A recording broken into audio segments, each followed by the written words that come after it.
In the town of Dry Creek, they weren't just selling a woman, they were selling a soul. And in the summer of 1878, souls went cheap.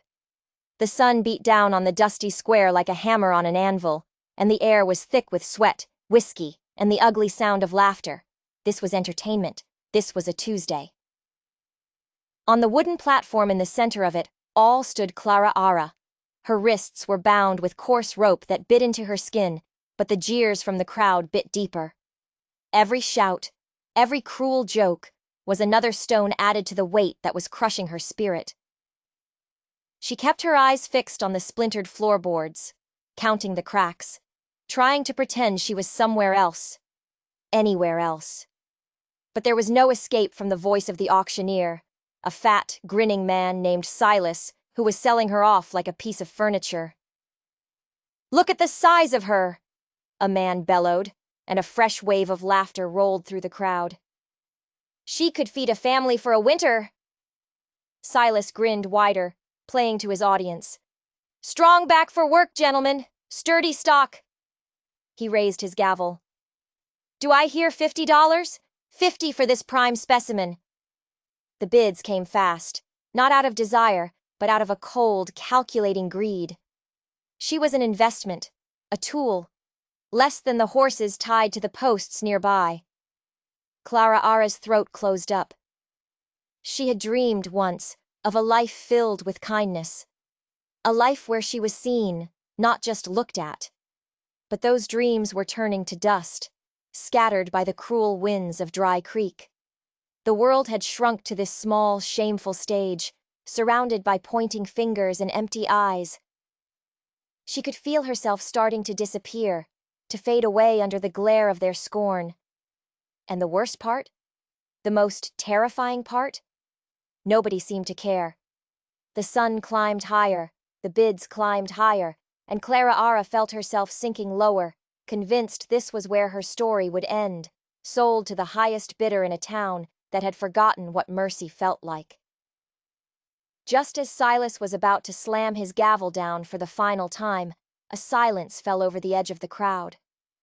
It started as a ripple, a few nervous glances, and then spread like a contagion until the entire square was quiet.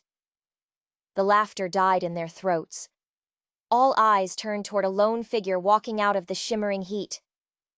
He moved with a slow, deliberate pace, his boots scuffing the dirt, the jingle of his spurs the only sound in the sudden stillness. He was tall and lean, with a scar that carved a pale line down his jaw. His hat was pulled low, shadowing eyes that seemed to hold all the sorrow of the desert. Men who had been shouting and spitting moments before now took a step back, clearing a path without being asked. There was a dangerous weight to this stranger, a promise of violence held in perfect, terrifying calm. Silas squinted, annoyed by the interruption. "If you've come to bid, stranger, you'd better have more than dust in your pockets." The stranger didn't answer. He walked right up to the stage, his gaze fixed on Clara Ara. For the first time all day, someone was looking at her, not through her. He stopped, reached up, and slowly took off his hat, letting it fall to the ground.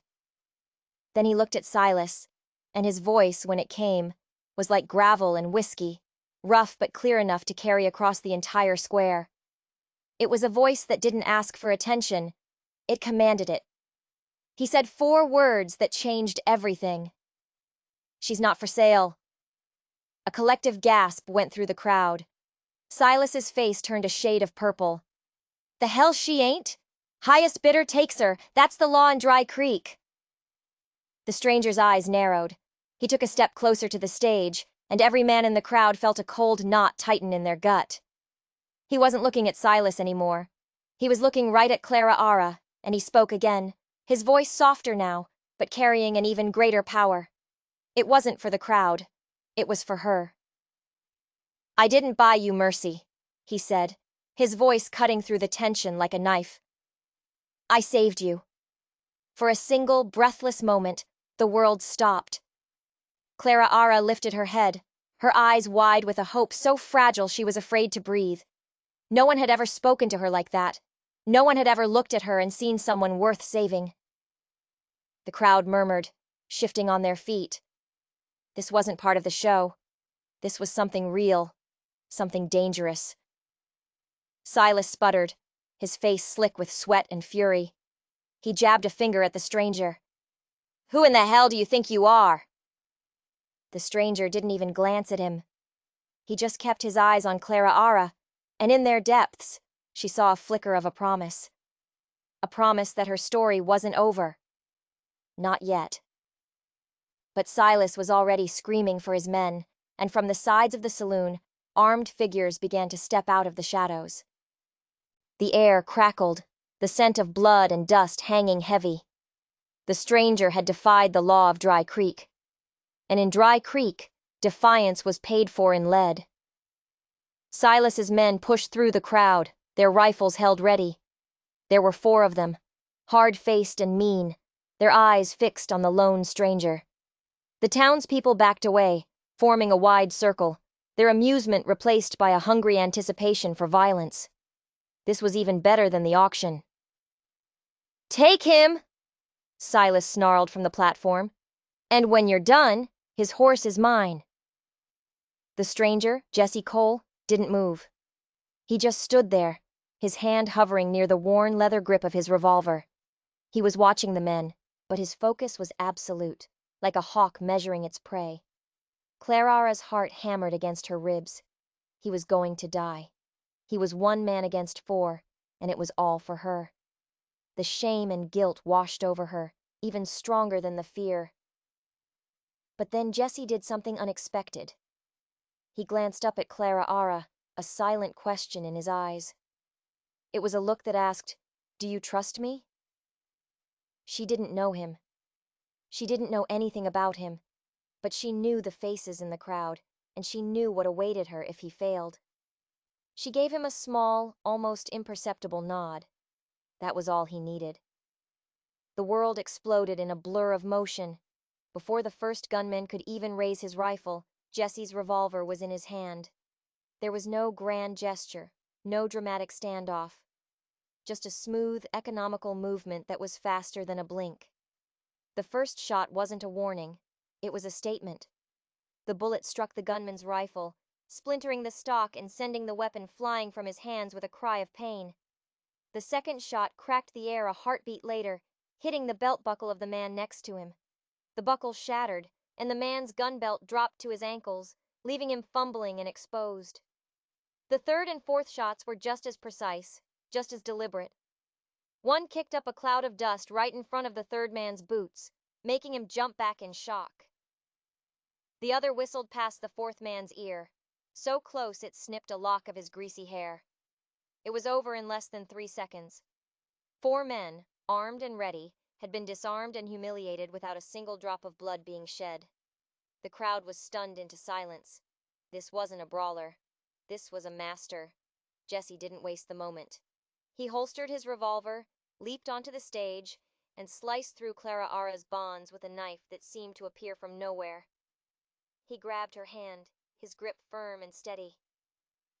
"Time to go," he said, his voice calm, as if he'd just been discussing the weather. He pulled her toward the edge of the platform, where his horse stood waiting, patient and unbothered by the chaos. But Silas wasn't done. His face was a mask of pure hatred. He pulled a small derringer from his vest. "You're not taking my property!" he shrieked, aiming the tiny pistol at Jesse's back.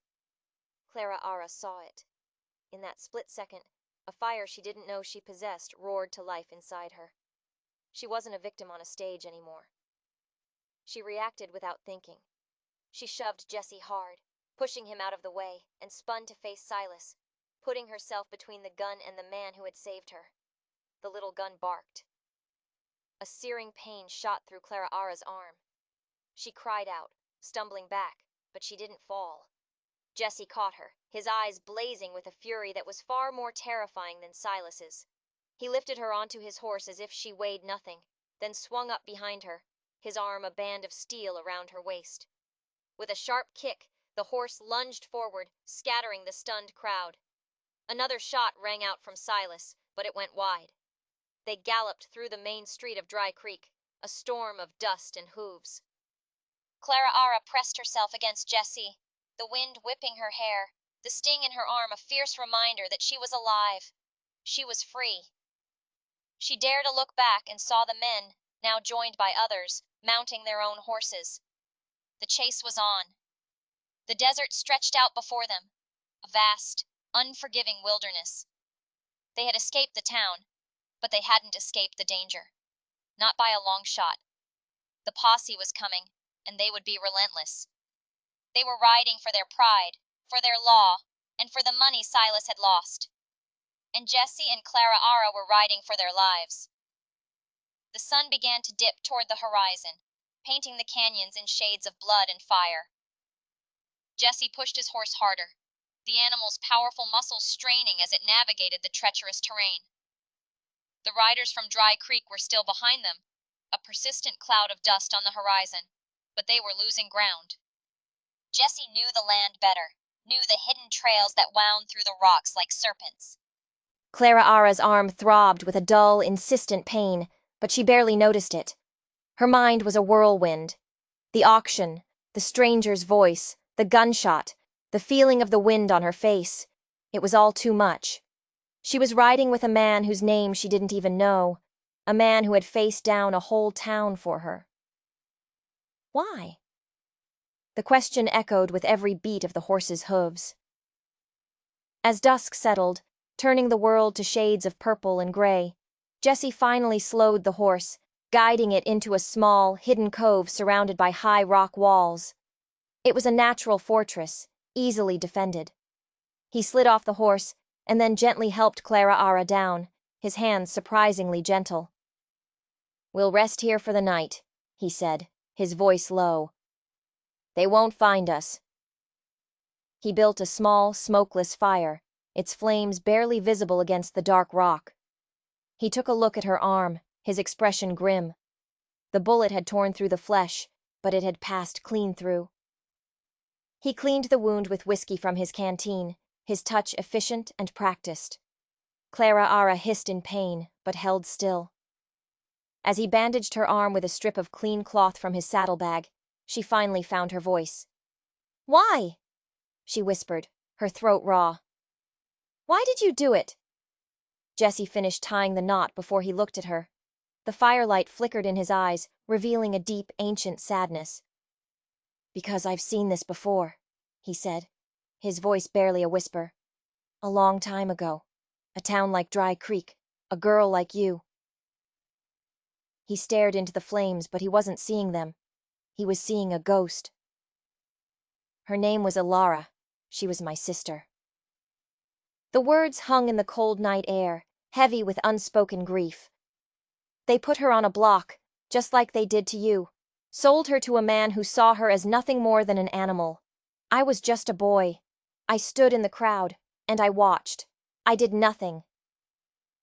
He finally looked at her, and the guilt in his eyes was so profound it stole her breath. "I ran that day. I've been running ever since.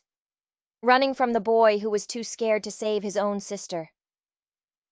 When I saw you on that stage, I knew I couldn't run anymore. Saving you. It wasn't about you being weak. It was about me finally being strong enough to stop running." Clara stared at him, the pieces clicking into place. This wasn't charity. It was a haunting. He wasn't just saving her. He was trying to save the ghost of his sister. He was trying to save himself. The revelation was staggering. She wasn't a burden he had chosen to carry. She was his chance at redemption. The silence that followed was broken by the distant sound of a coyote's howl. It was a lonely, mournful sound that seemed to echo the pain in both their hearts. They were two broken people, hiding in the dark, their pasts chasing them as relentlessly as the posse from Dry Creek. But as Clara Ara looked at the man across the fire, she realized something else.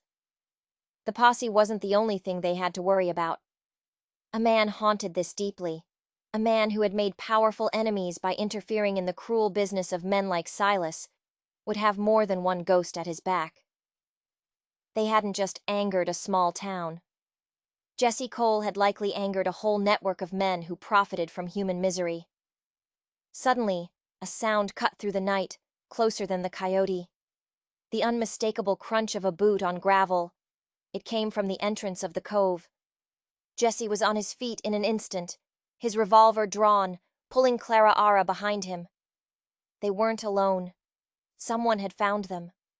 But it wasn't the sound of a posse. It was the sound of a single rider.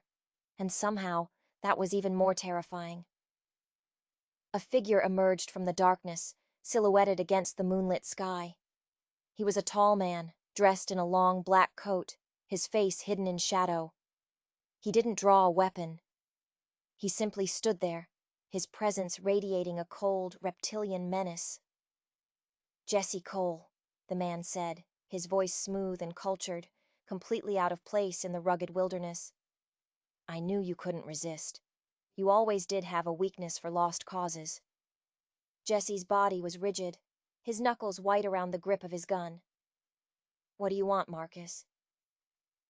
"What I've always wanted," the man named Marcus replied, taking a slow step forward. "Order, profit. You, on the other hand, seem to enjoy chaos. You cost my associate, Mr. Silas, a great deal of money today, and you've interfered with my business for the last time." Clara Ara's blood ran cold. This wasn't a lawman. This wasn't a bounty hunter. This was something else entirely. Silas wasn't the man in charge. He was just a pawn. And this man, Marcus, was the king. "The auction wasn't about the woman," Marcus continued, his voice dripping with condescending amusement. "Oh, she was a nice little bonus, to be sure. But the real prize was you, Jesse.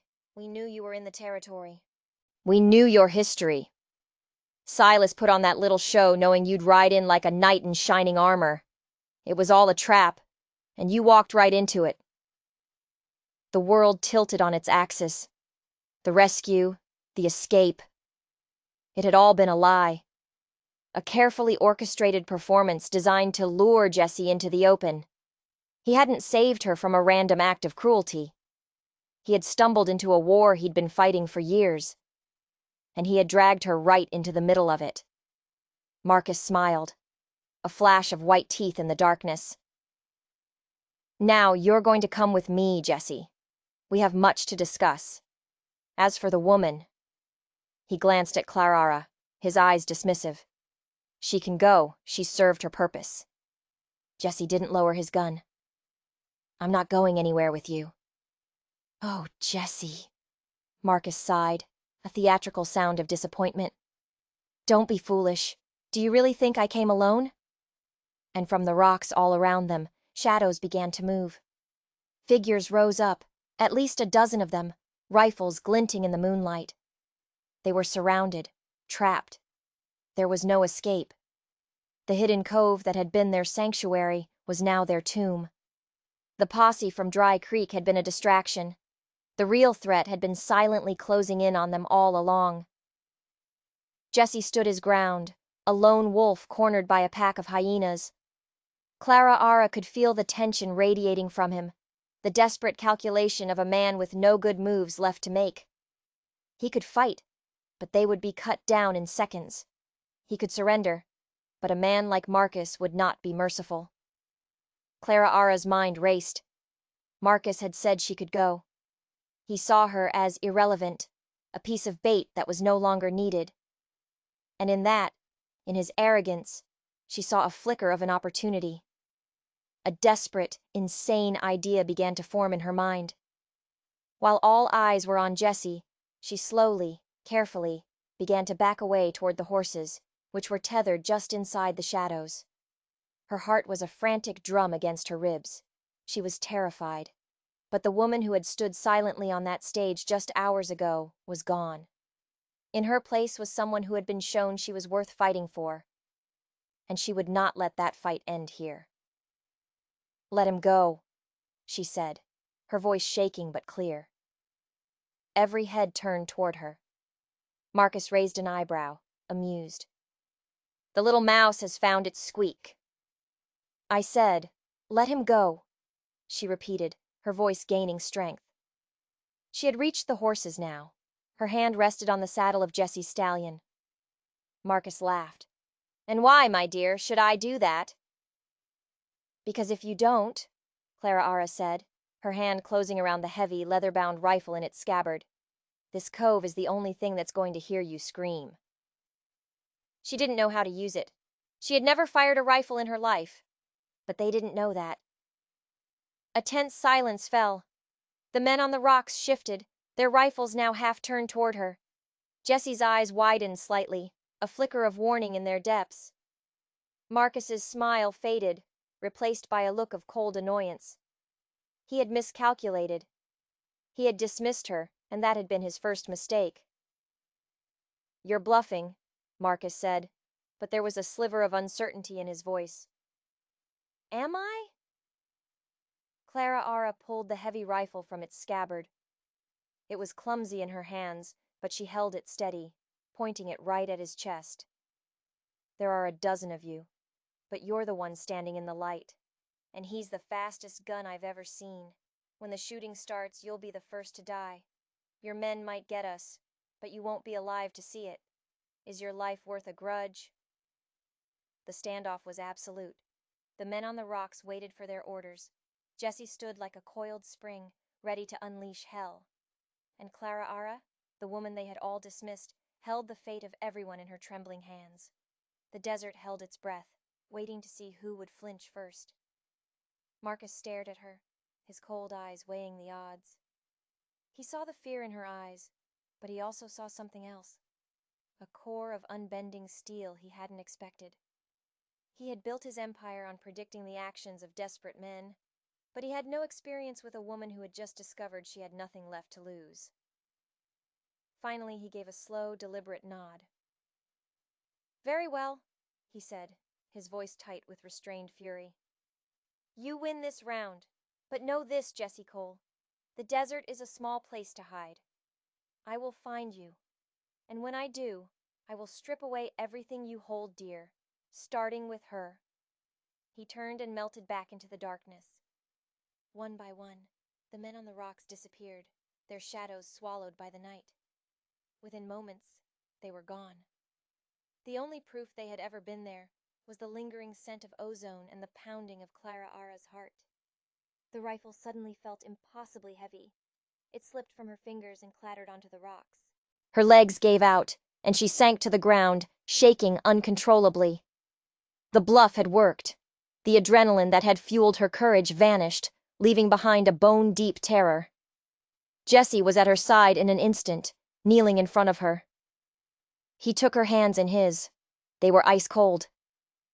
"You saved us," he said, his voice filled with a raw, astonished respect. "Clara Ara, you saved us." "He's going to come back," she whispered, her teeth chattering. "He'll hunt us down." "Yes, he will," Jessie said, his expression hardening. "Men like Marcus don't let things go. We can't run. We can't hide." He paused, his gaze meeting hers in the firelight. A new, dangerous resolve was forming in his eyes. "There's only one thing we can do." Clara Ara knew what he was going to say before he said it. The thought was insane. It was suicide. But as she looked at the man who had seen her worth when no one else had, she knew it was the only path forward. Running was what he had done his whole life. It was what she had been forced to do. But not anymore. "We have to go back," Jessie said, his voice low and steady. "We have to go back to Dry Creek.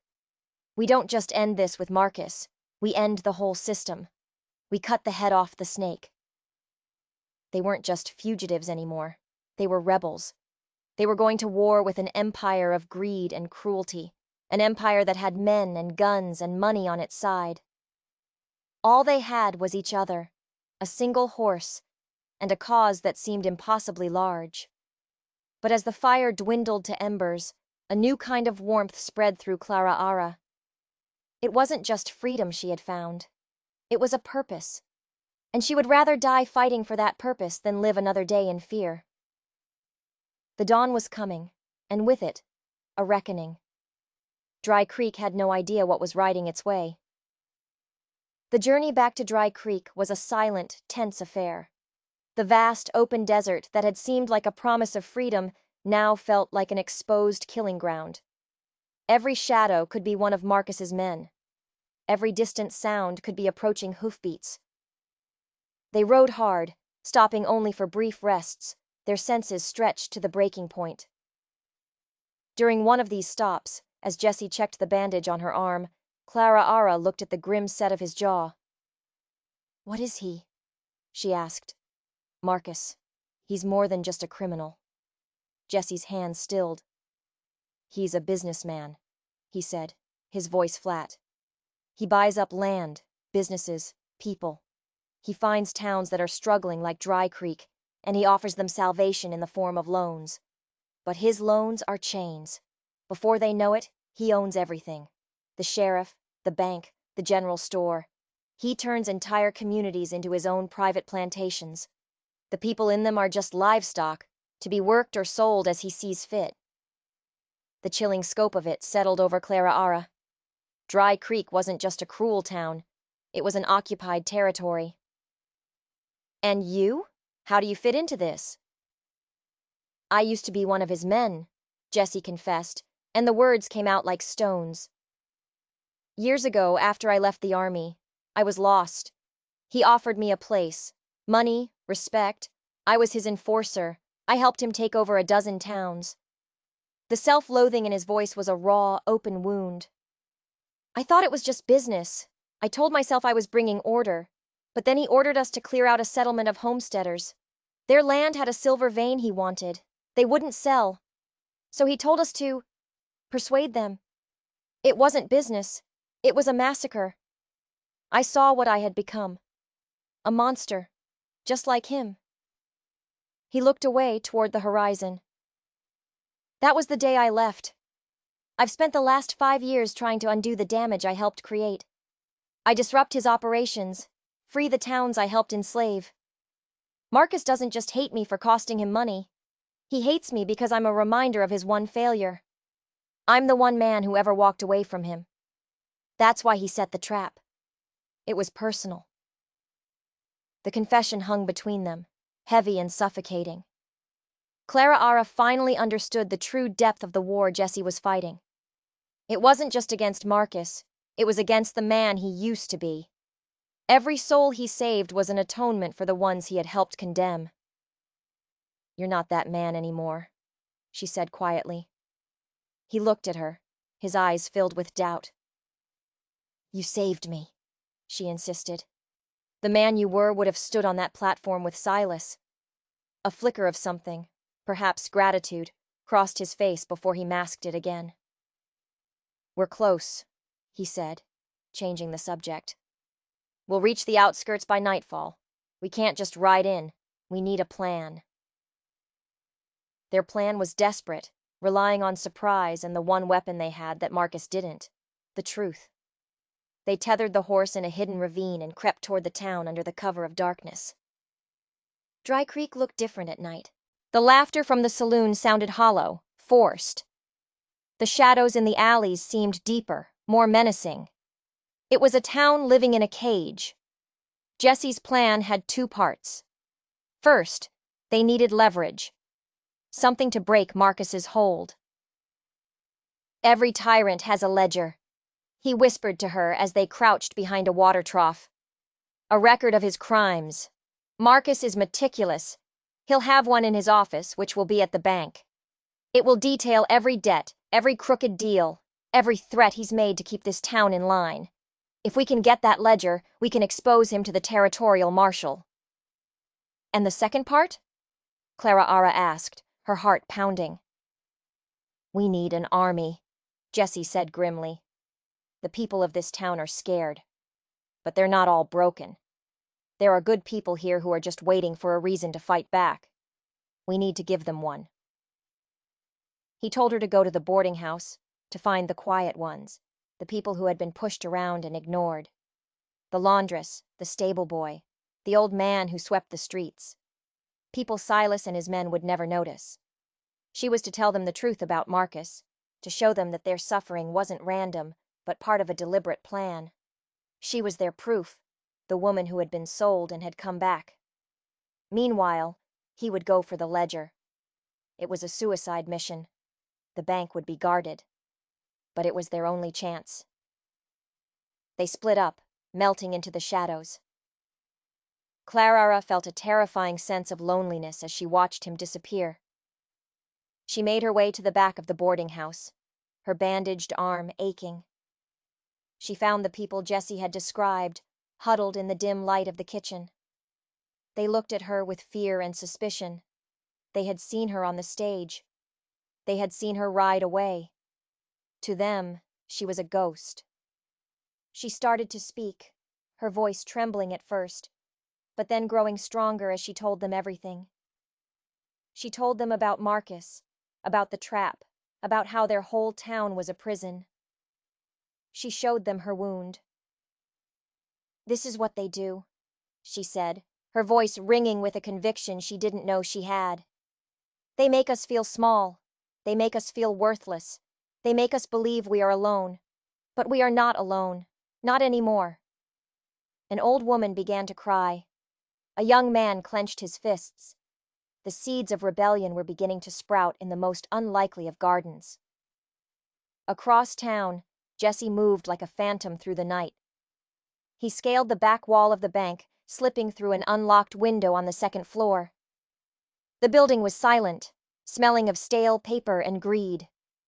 He found the office, just as he'd predicted. And on the desk, a large, leather-bound book. The ledger. He opened it. It was all there. Page after page of extortion, blackmail, and cruelty. It was the key to dismantling an empire. He was about to take it when the floorboards creaked behind him. He spun around, his revolver in his hand. It wasn't Marcus. It was Silas, the auctioneer. He held a shotgun, its twin barrels pointed right at Jesse's heart. His greedy face was split by a triumphant, ugly grin. "I knew you'd be back," Silas sneered. "Marcus said you were predictable. A dog always returns to its bone." He gestured with the shotgun. "Drop the gun, Cole. And give me the book. The boss is going to be very pleased with me." Jesse was trapped. The window was too far. The door was blocked. Silas's finger was tightening on the trigger. The entire plan, the hope for Dry Creek, was about to die in this dusty little office. But then a new voice cut through the silence.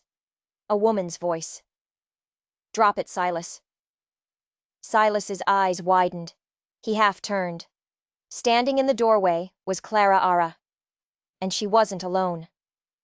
Behind her stood a dozen of the town's forgotten people. The old woman held a cast-iron skillet. The stable boy held a pitchfork. The blacksmith held a heavy hammer. They were armed with the simple tools of their lives, but their faces were filled with a righteous fury that was more powerful than any gun. Silas was so stunned, he hesitated for a fraction of a second. It was all the time Jesse needed.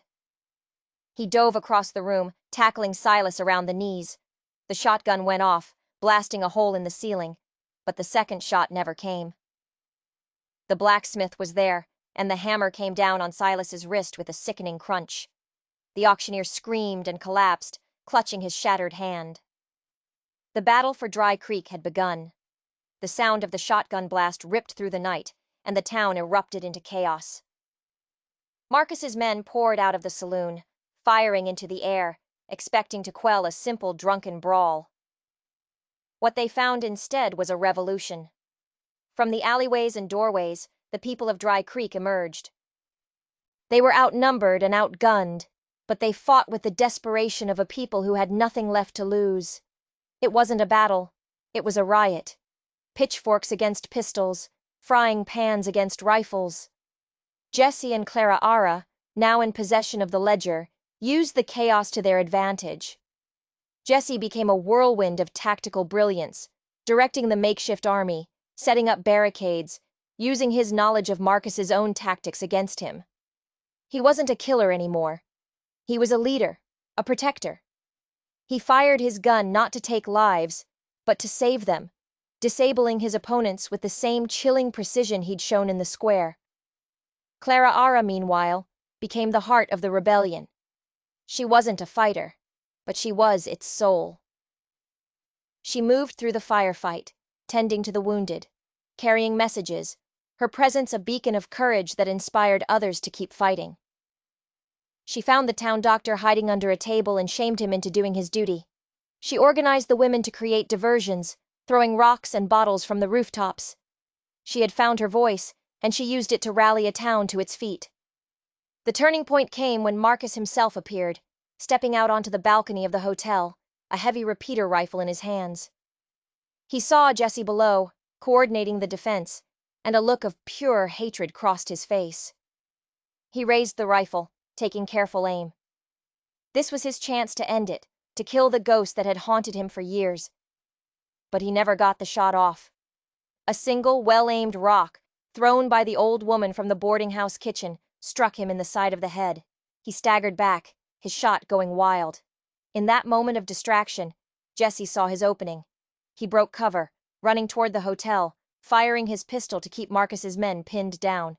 He stormed up the stairs, kicking open the door to Marcus's room. The two men stood face to face at last, the monster and the man who had escaped him. "It's over, Marcus," Jesse said, his revolver steady. Marcus laughed, a raw, ragged sound. Blood trickled from the wound on his temple. "It's never over, Jesse. You can't kill an idea. There will always be another town, another Silas, another you." "Maybe," Jesse conceded, "but tonight we're ending this one." The fight was brutal and short. It wasn't a duel of honor. It was a desperate, ugly brawl between two men who were mirror images of each other. They crashed through furniture, their fists finding their marks. But Jesse was fighting for redemption. Marcus was only fighting for greed, and in the end, redemption was stronger. Jesse landed a final, bone-jarring punch that sent Marcus crashing through the balcony railing. He fell to the street below, landing in a broken heap, his empire of dust crumbling around him. A silence fell over Dry Creek.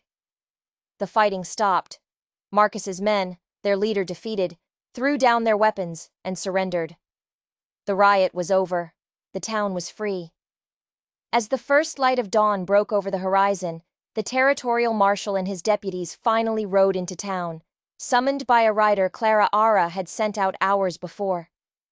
They found a scene of unbelievable carnage, but also one of unbelievable hope. They took Marcus and his men into custody. The ledger was all the proof they needed. In the center of the square, where the auction block had stood just a day before, the townspeople gathered. Their faces were bruised and smoke-stained, but their eyes were clear for the first time in years. They looked at Jesse and Clara Ara, not as outsiders, but as their saviors. The blacksmith walked up and smashed the auction platform to pieces with his hammer, each blow a cheer for their newfound freedom. Jesse stood with Clara Ara, watching the sun rise. His past was finally at peace. He had not just saved her, he had saved himself. He had faced the man he used to be and had won. Clara Ara looked at the faces of the people around her. They were her people now. This was her town. She was not the broken woman who had stood on that stage. She was a leader, a survivor, a hero. Jesse turned to her. "What now?" he asked. She smiled, a real, genuine smile that reached her eyes. "Now," she said, taking his hand, "we rebuild." They had come to Dry Creek as outcasts, a drifter and a victim. They would stay as its foundation. They had found their home not in a place, but in each other, and in the shared belief that even in the darkest of places, a single act of courage could be enough to bring the dawn. They had been invisible to the world, but they had seen each other, and in the end, that was the only thing that mattered. If this story of a town that found its courage touched you, make sure you hit that subscribe button, because the tale we have coming next is one you won't want to miss.